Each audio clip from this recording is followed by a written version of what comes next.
yan kasi Mm. mahaba. Okay?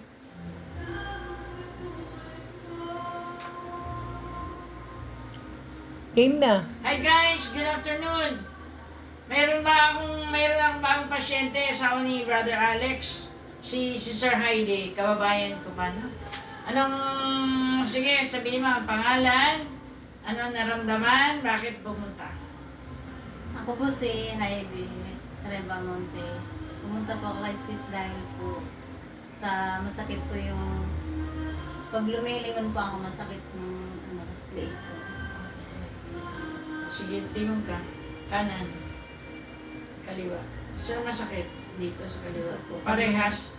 Opo, pag lumilingon. Paglubingan. Okay. So, ilang taon na? 51 po.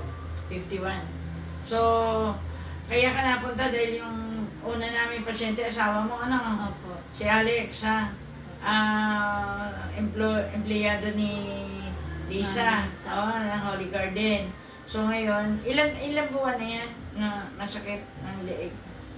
Mga ano na po, 3 months or 5. Ganon. Opo. Tinitiis mo lang?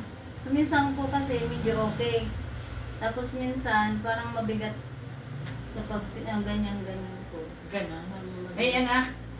Opo, dalawa. Dalawa, ano? Lalaki, babae? Dalawang lalaki. Dalawang lalaki? Opo. Ilang barako? Ilang taon na? Ang panganay ko po ay 19 years old. Malaki na. Bunso, 15.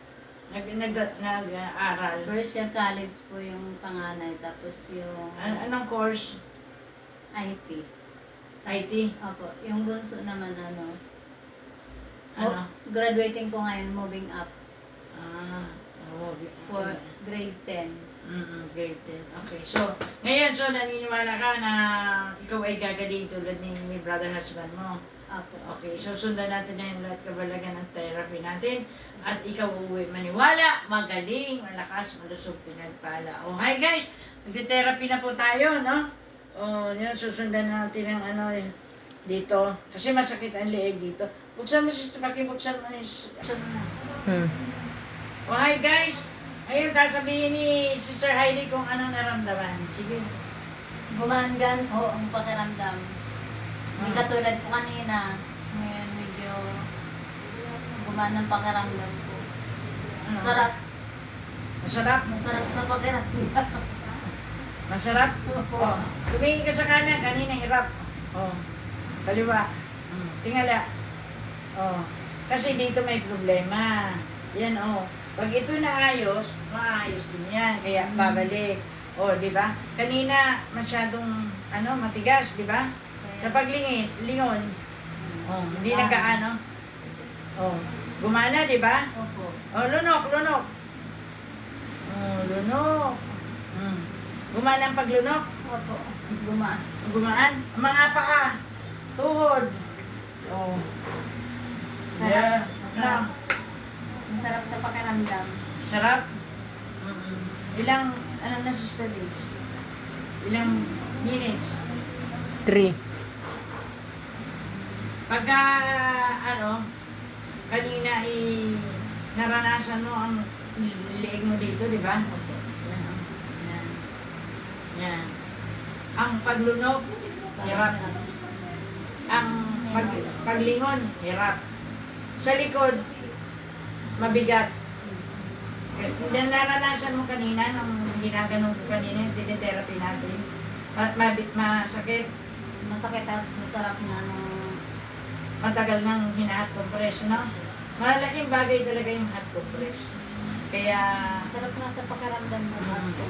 kaya hindi mo alam, pagka ito matigas, bukas makalawa, hirap na siya.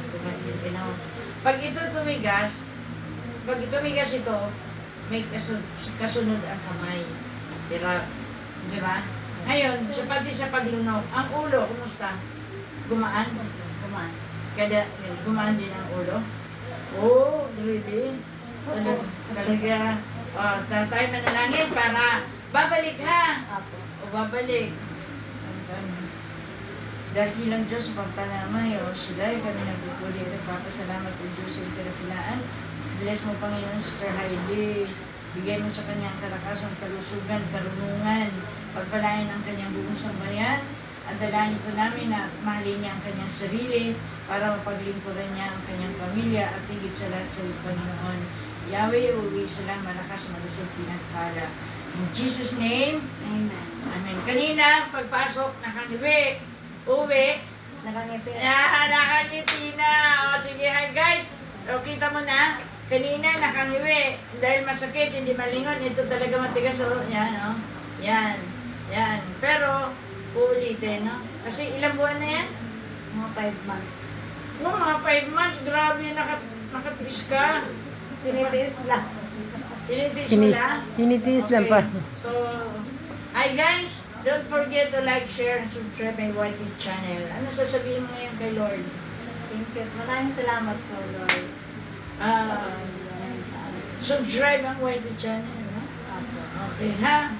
Okay, Lord, thank you. God bless us all.